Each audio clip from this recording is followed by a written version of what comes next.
अस्सलाम वालेकुम dear students, friends, subscribers and respected colleagues. आज की वीडियो का टॉपिक है PLT promotion linked training set number 4।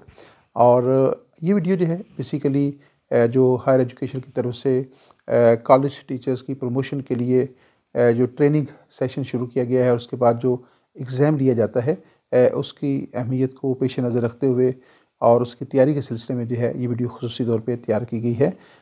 और ये तमाम क्वेश्चन जो हैं ये मुख्तलिफ जो PLT के जो टेस्ट हुए हैं उनके साबका पेपर से इन क्वेश्चन का जो है वो चुनाव किया गया है। आइए इस वीडियो का आगाज़ करते हैं। आप देख रहे हैं हमारा YouTube channel Mohammad Nawaz Waraich, political scientist, assistant professor, government graduate college Hafizabad.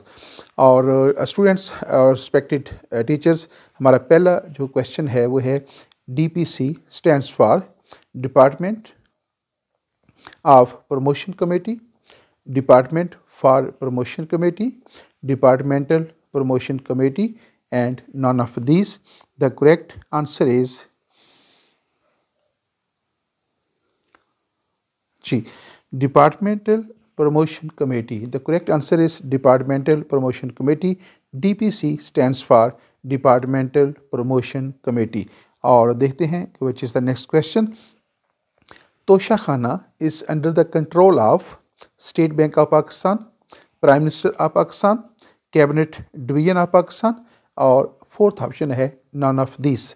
आपने बताना ये है कि तोशाखाना इस the under of the control of Toshakhana किसके कंट्रोल में है?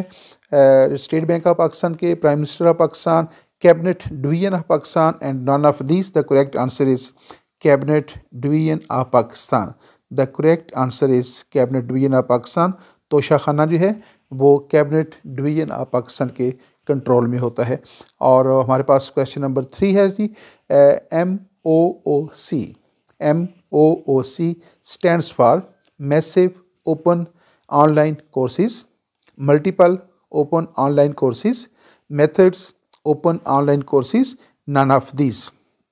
आपने बताना ये है कि MOOC stands for, the correct answer is massive open online courses. MOOC stands for massive open online courses. Massive open online courses is the correct option of this question. और next question है जो हमारे पास, the initial probation period for a direct regular appointee is 1 year, 2 years, 3 years, 1.5 years. आपने बताना ये है कि जो इनिशियल प्रोबेशनल पीरियड होता है, प्रोबेशनल पीरियड जिसको हम आजमाइशी पीरियड कहते हैं, मुद्दत कहते हैं, period for the direct regular appointee. 3 बातें इसमें आपने ये रखनी है कि जो डायरेक्ट सिलेक्शन हो, यानी किसी भी स्केल के अंदर डायरेक्ट हो, यानी प्रोमोटेड ना हो। वो उसकी जैसा ग्रेड 17 के अंदर जो है जो लेक्चर्स होते हैं उनकी डायरेक्ट जो है वो सिलेक्शन होती है, तो डायरेक्ट हो और फिर रेगुलर हो। तो ये 2 जो चीज़ें हैं, यानी डायरेक्ट और रेगुलर जो अपॉइंटी हैं उनकी जो इनिशियल प्रोबेशन जो पीरियड होता है वो कितना होता है? 1 year, 2 years, 3 years, 1.5 years. The correct answer is 2 years. Question दोबारा देखिएगा। The initial probation period for the direct regular appointee. आपने जो इसमें टेक्निकल बात याद रखनी है वो ये है कि जो लेक्चर्स होते हैं जिनकी डायरेक्ट पब्लिक सर्विस कमीशन के ज़रिए अपॉइंटमेंट होती है, तो उनकी बात हो रखी है और वो रेगुलर बेसिस के ऊपर जो है वो अपॉइंट होते हैं, तो उनके जो प्रोबेशन पीरियड है वो 2 ईयर्स होता है। जो प्रमोटेड लोग होते हैं, जैसे ग्रेड 17 से हम लोग 18 में प्रमोट हो जाते हैं या 18 से 19 में प्रमोट हो जाते हैं, तो ये प्रमोटेड लोगों की बात नहीं हो रही, ये डायरेक्ट सिलेक्टेड लोगों की बात होती है और उनके प्रोबेशनल पीरियड की बात हो रही है, और इसमें है 2 ईयर्स। और नेक्स्ट क्वेश्चन हमारे पास जी, the head of the public accounts committee PAC is appointed by. आपने बताना ये है कि जो पब्लिक अकाउंट्स कमेटी होती है पार्लियामेंट के अंदर, उसका हेड कौन होता है, उसको चेयर कौन करता है? Speaker of national assembly, opposition of existing government, और चीफ जस्टिस ऑफ पाकिस्तान, और president of Pakistan. The correct answer is opposition of existing government. तो जो पार्लियामेंट के अंदर पब्लिक अकाउंट्स कमेटी होती है उसका जो सरबराह होता है वो बेसिकली जो उस पार्लियामेंट के अंदर जो है या उस हाउस के अंदर जो है अपोजिशन होती है वो जो है उस बात का फैसला करती है, यानी उसका तल्लुक अपोजिशन के साथ होता है। तो अमूमन जो अपोजिशन लीडर होता है, हिज़्ब कायदे हिज़्ब इख्तलाफ जो होता है, अपोजिशन लीडर जो होता है वो जो है वो पब्लिक अकाउंट्स कमेटी का सरबराह होता है। लेकिन ये ज़रूरी नहीं है, अपोजिशन जो कायदे हिज़्ब इख्तलाफ है वो ख़ुद भी हो सकता है या अपनी पार्टी में से किसी दूसरे शख्स को भी अपॉइंट कर सकता है। लेकिन ये ज़रूरी है कि उसका तल्लुक जो है वो लाजमी तौर पे अपोजिशन के साथ होगा, यानी उस वक्त पार्लियामेंट के अंदर जो पार्टी अपोजिशन का रोल अदा कर रही होगी, जो पब्लिक अकाउंट्स कमेटी है उसका जो चेयरमैन होगा, उसका जो सरबराह होगा, उसका तल्लुक अपोजिशन पार्टी के साथ होगा। और नेक्स्ट क्वेश्चन है जी हमारे पास, the competent authority may call for the record for any proceedings within, आगे स्पेस है, of the order of the exoneration and imposition of a penalty. तो आपने बताना ये है कि जो कॉम्पिटेंट अथॉरिटी होती है, जो कॉम्पिटेंट अथॉरिटी है मे call for the record of the proceedings, तो किसी भी जो प्रोसीडिंग्स होती हैं किसी भी शख्स के ख़िलाफ़ जब पीडा एक्ट के तहत जो है वो प्रोसीडिंग होती है तो उसका जो रिकॉर्ड होता है, जो कॉम्पिटेंट अथॉरिटी है वो कितने दिनों के लिए जो है ये उस रिकॉर्ड को जो है वो तलब कर सकती है और उसको कॉल कर सकती है।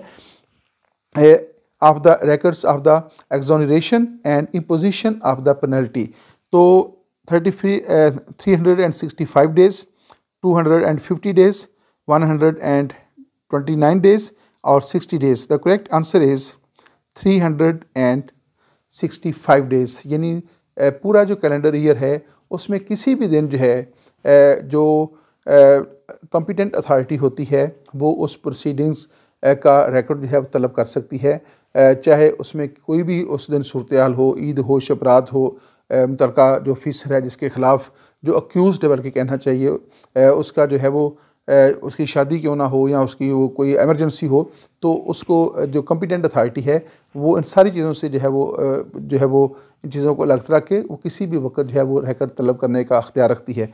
तो इसमें जो दुरुस्त जवाब है वो है 365, यानी 365 दिन, एक 1 कैलेंडर ईयर जो है उस दौरान जब चाहे वो रिकॉर्ड जो है तलब कर सकती है।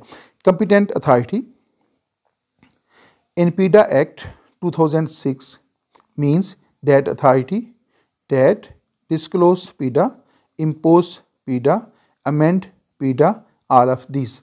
तो आपने बताना ये है कि पीडा एक्ट 2006 है उसके मुताबिक कॉम्पिटेंट अथॉरिटी जो है वो क्या है, जो डिस्क्लोज द पीडा और इम्पोज द पीडा या अमेंड द पीडा या फिर ऑल ऑफ दिस। तो इसमें यह है कि वो अथॉरिटी जो कि पीडा इम्पोज करती है, यानी पीडा कानून का निफाज करती है, नाफज करती है, इम्पोज कर देती है, तो उसको जो है कॉम्पिटेंट अथॉरिटी कहा जाता है। और आइए देखते हैं कि नेक्स्ट क्वेश्चन क्या है हमारे पास, the following authorities can further delegate the powers to proceed under PEEDA act 2006, chief minister, chief secretary, administrative secretary, all of these. तो रिस्पेक्टेड स्टूडेंट्स एंड टीचर्स, यहाँ जो है ये फोर्थ चारों ऑप्शन जो है दुरुस्त हैं, ये इसमें आएगा ऑल ऑफ दीज। तो बेसिकली जो है जो कॉम्पिटेंट अथॉरिटी है, इसका मतलब जब हम लोग ट्रेनिंग सेशन ले रहे थे तो वो जो हमारे ट्रेंड टीचर थे वो हमें बता रहे थे, गाइड कर रहे थे। उसमें क्वेश्चन दोबारा देखिएगा, फिर मैं इसको क्लियर भी करता हूँ। The following authorities can further delegate the powers to the proceed under the PEEDA Act. अब जो कॉम्पिटेंट अथॉरिटी है जिसने पीडा जो है वो इम्पोज करना होता है या जिसके पास वो केस होता है, फ़र्ज़ करें कि वो चीफ मिनिस्टर है, तो ज़रूरी नहीं होता कि उसकी जो केस की जो समाअत है वो चीफ मिनिस्टर ख़ुद करे, या अगर वो सेक्रेटरी है तो सेक्रेटरी ख़ुद करे, या वो एडमिनिस्ट्रेटिव सेक्रेटरी है तो वो ख़ुद करे। तो अगर चीफ मिनिस्टर है तो चीफ मिनिस्टर जो है वो अपने चीफ सेक्रेटरी को कह सकता है या अपने किसी भी मतहत अफसर को जो है कह सकता है। तो इस तरह जो है क्वेश्चन जो है क्या कहता है, delegate the powers to proceed under the PEEDA Act. तो जो ऑफिसर है, जो कॉम्पिटेंट अथॉरिटी है, वो अपनी पावर्स को जो है किसी दूसरे शख्स को जो है डेलीगेट कर सकती है। तो ये हर जो ऑफिसर है जिसके जो कॉम्पिटेंट अथॉरिटी होगी पीटा एक्ट के मुताबिक, वो उस केस को, उस मामले को जो है, या जो उस केस की समाअत करने की जो अथॉरिटी उसके पास है, उसको वो अपने किसी दूसरे शख्स के जो है सपुर्द कर सकती है, उसको वो पावर्स डेलीगेट कर सकती है। तो चीफ मिनिस्टर जो है वो पावर्स चीफ सेक्रेटरी को डेलीगेट कर सकता है, या जो है किसी सेक्रेटरी को डेलीगेट कर सकता है। अगर सेक्रेटरी जो है, चीफ सेक्रेटरी का मामला है, तो चीफ सेक्रेटरी जो है वो अपने किसी सेक्रेटरी को जो है एडिशनल सेक्रेटरी को जो है वो ये पावर जो है डेलीगेट कर सकता है। एडमिनिस्ट्रेटिव सेक्रेटरी के पास अगर मामला है तो वो अपने किसी और शख्स को जो है वो ये पावर्स डेलीगेट कर सकता है। तो ये तमाम जो शख्सियात हैं, जो तमाम ओहदेदार हैं, वो पीटा एक्ट के मुताबिक अपनी पावर जो है वो किसी दूसरे को डेलीगेट करने का अख्तियार रखते हैं। और नेक्स्ट क्वेश्चन की तरफ चलते हैं जी। हमारे पास नेक्स्ट क्वेश्चन है CQI। CQI stands for CQI stands for Continuous Quality Improvement, Curricular Quality Improvement, Constant Quality Improvement और Competency Quality Improvement। तो रिस्पेक्टेड टीचर्स, बात ये है कि बास ऑप्शन जो है इतने क्लोज होते हैं कि डिसाइड करना बहुत मुश्किल हो जाता है, लेकिन अगर हम थोड़ा सा उसके ऊपर जो है वो गौर व फिक्र करें तो कोई ना कोई रास्ता जो है लाजमी तौर पे निकल आता है। तो जिसमें देखें ये जो CQI स्टैंड्स फॉर क्या है, CQI stands for continuous quality improvement. The correct answer is continuous quality improvement. CQI जो है एब्रीवेशन है और इसका दुरुस्त ऑप्शन है कंटिन्यूस क्वालिटी इम्प्रूवमेंट। और आइए देखते हैं नेक्स्ट क्वेश्चन की तरफ चलते हैं।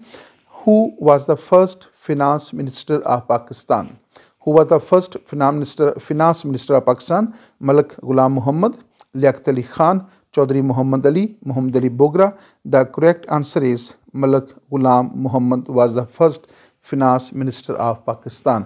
और ये वहीं मलिक गुलाम मोहम्मद हैं जो बाद में जो है पाकिस्तान के गवर्नर जनरल बने थे। पाकिस्तान के पहले गवर्नर जनरल जो थे कैद आज़म मोहम्मद अली जिन्ना हैं, दूसरे गवर्नर जनरल जो थे ख्वाजा नाज़मुद्दीन, और तीसरे गवर्नर जनरल जो थे वो मलिक गुलाम मोहम्मद थे। तो पहले जो है ये पाकिस्तान के फर्स्ट फिनांस मिनिस्टर के ओहदे के ऊपर भी फायज रहे हैं। और आइए देखते हैं नेक्स्ट क्वेश्चन की तरफ। In special leave for extended period that is sanctioned without pay is called extraordinary leave, hajj leave, casual leave, none of these। दोबारा क्वेश्चन देखिएगा। In special leave for extended period that is sanctioned without pay is called extraordinary leave। The correct answer is extraordinary leave। Special leave for extended period that is sanctioned without pay। तो जो extra ordinary leave होती है उसकी जो sanction होती है वो without pay होती है, उसमें पे जो है वो आपको अदा नहीं की जाती, तो उसको एक्स्ट्रा ऑर्डिनरी लीव जो है वो कहा जाता है। और नेक्स्ट क्वेश्चन की तरफ चलते हैं। रॉबर्ट बेटन पावल। रॉबर्ट बेटन पावल was the founding father of. दोबारा क्वेश्चन देखिएगा।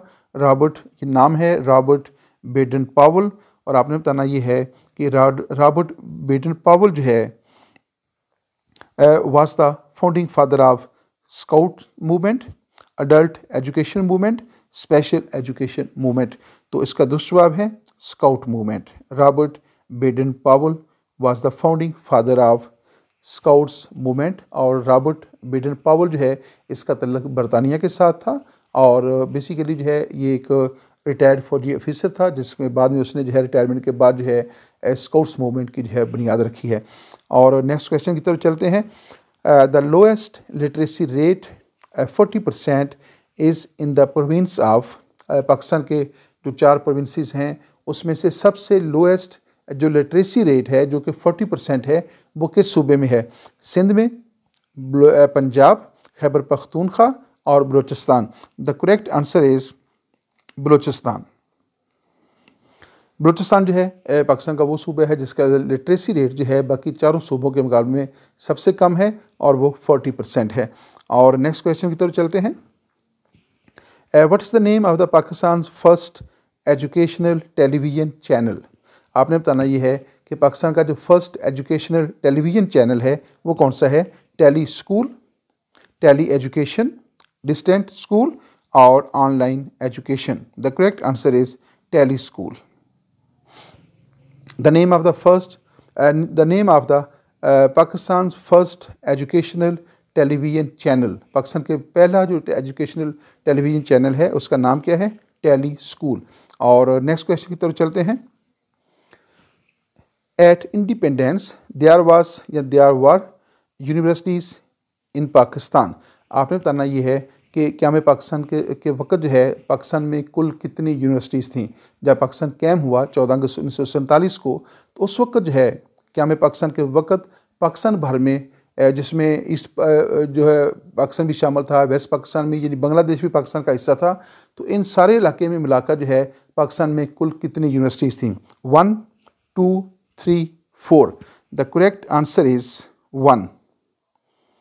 क्या में पाकिस्तान के वक्त जो है पाकिस्तान में सिर्फ एक यूनिवर्सिटी कैम थी और वो थी Punjab university, university of the Punjab Lahore जो है वो पूरे पाकिस्तान भर में एक यूनिवर्सिटी थी। और इसके अलावा पाकिस्तान भर में कोई यूनिवर्सिटी नहीं थी। और उस वक्त पाकिस्तान में जो ईस्ट बंगाल है, जो अब बांग्लादेश है, वो भी पाकिस्तान का हिस्सा था। तो इस पूरे इलाके के अंदर जो है जो पाकिस्तान पर मुश्तमिल था, उसमें सिर्फ पूरे मुल्क के अंदर जो है एक यूनिवर्सिटी जो थी उस वक्त जो थी वो कैम थी। और जो पंजाब यूनिवर्सिटी है ये 1832 में जो है वो कैम हुई थी।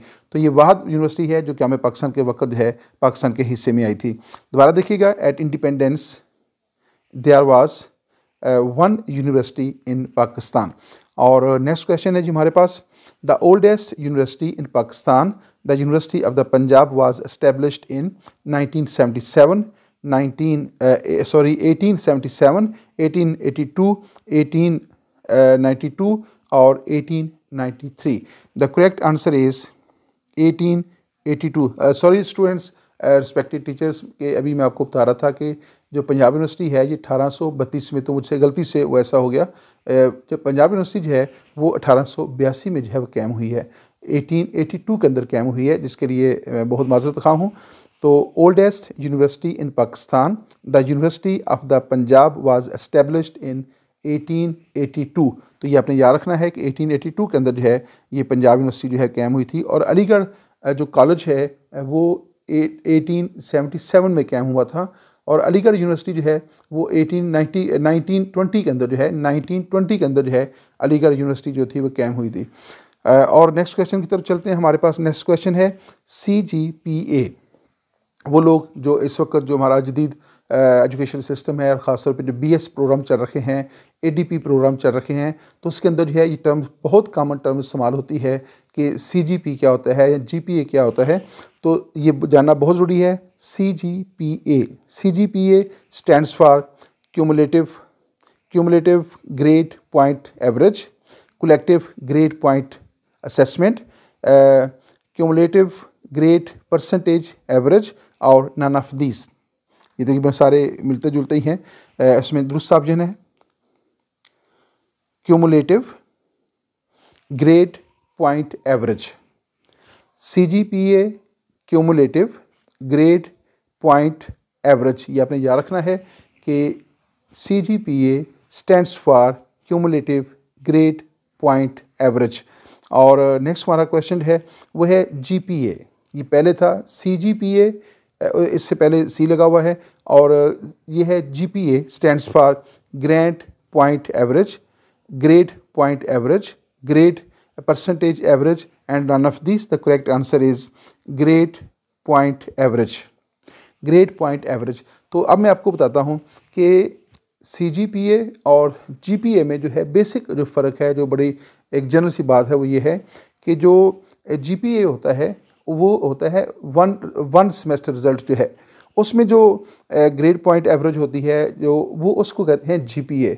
तो जो CGPA होता है वो तमाम जो सेमेस्टर्स होते हैं उनका क्यूमुलेटिव रिज़ल्ट होता है।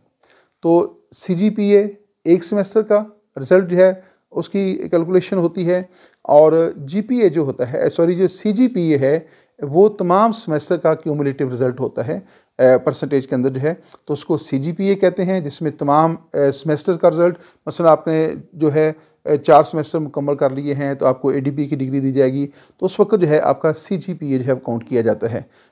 उन 4 सेमेस्टर का इज्तिमाई जो मजमुई उसका रिज़ल्ट होगा, या 8 सेमेस्टर आपने मुकम्मल किए हैं तो 8 सेमेस्टर का जो मजमूई रिज़ल्ट है जो परसेंटेज में होगा उसको जो है CGPA कहा जाएगा, और जो हर सेमेस्टर का जो अलग अलग रिजल्ट होता है उसको GPA कहा जाता है।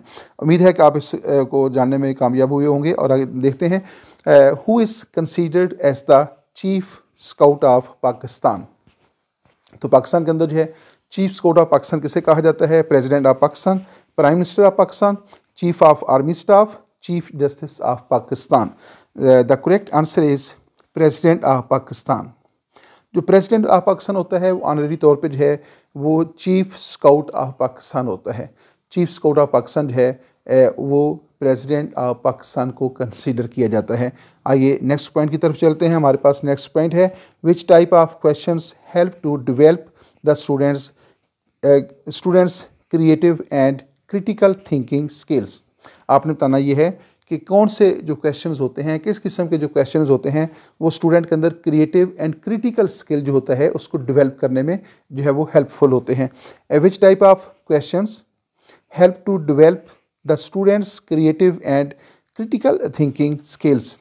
अब क्वेश्चन के आगे एग्जांपल्स हैं, who and where, next where and when, how and why, all of these. The correct answer is how and why. How and why type the questions help to develop the students creative and critical thinking skills। तो ऐसे questions जिसमें how and why की बुनियाद के ऊपर question किया जाता है कि कैसे हुआ, क्यों हुआ, तो ये जो क्वेश्चन होते हैं ये क्रिएटिव होते हैं और स्टूडेंट्स के अंदर जो है क्रिटिकल थिंकिंग जो है उसको डेवलप करते हैं। जो व्हेन और वेयर वाले हैं, या व्हेन और वेयर वाले जो हैं ये क्रिएटिव नहीं होते, ये सब्जेक्टिव टाइप ऑब्जेक्टिव टाइप होते हैं कि जैसे पाकिस्तान कब बना, तो ये क्या है, ये है व्हेन, यानी कब बना। क्यों बना, ये क्रिएटिव है, ये क्रिटिकल है कि पाकिस्तान की बुनियाद क्यों रखी गई, तो ये क्रिएटिव होता है या ये क्रिटिकल हो सकता है।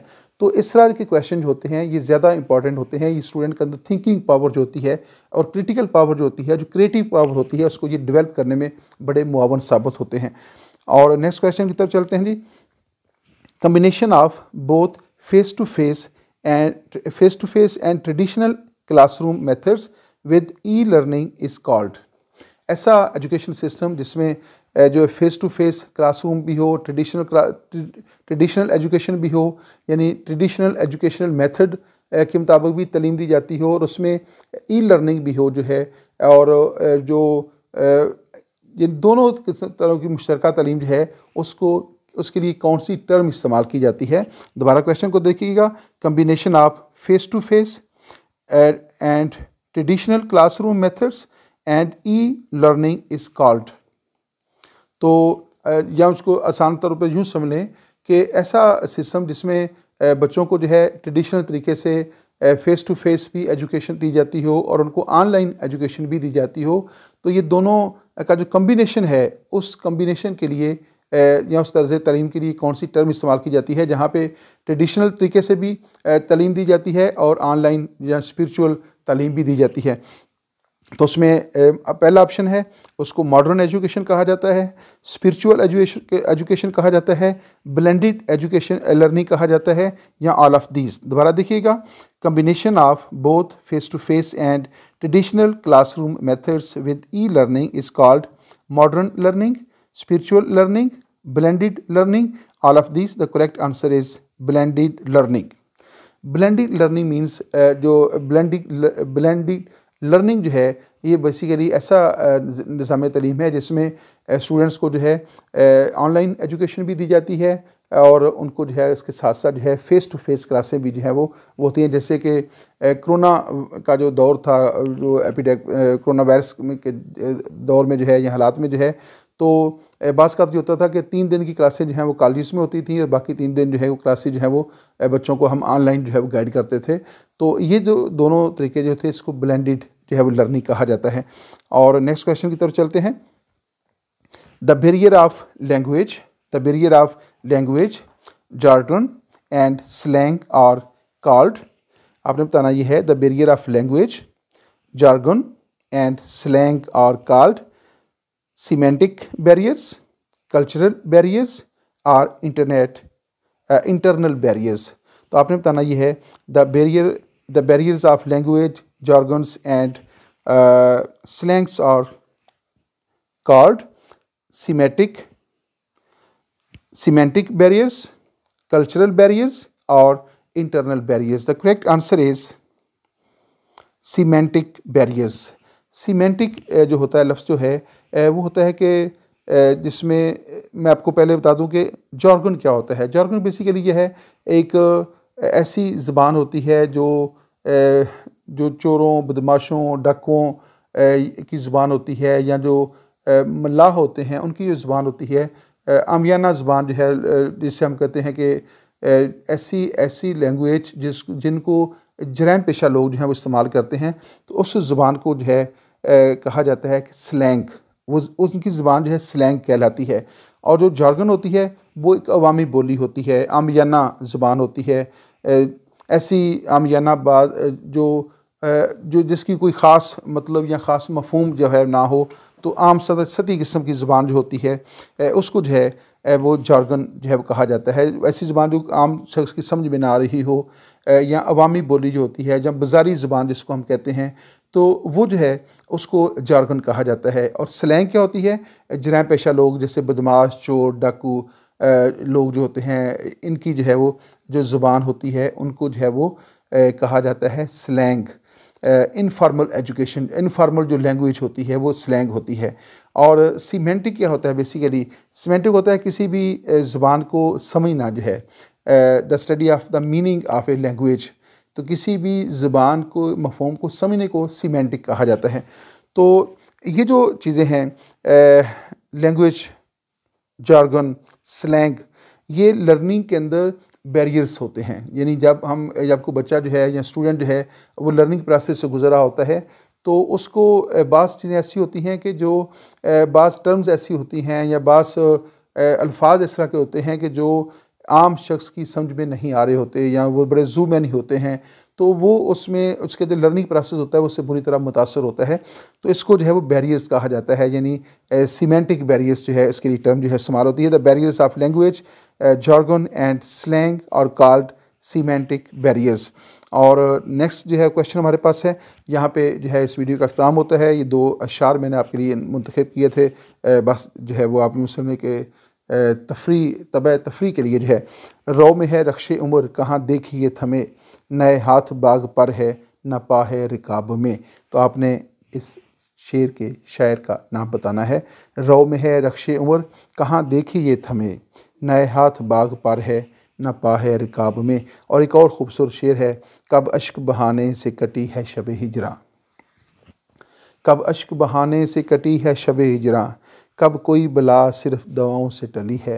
ये नवाबज़दा नसरुल्लाह ख़ान का बड़ा ख़ूबसूरत शेर है।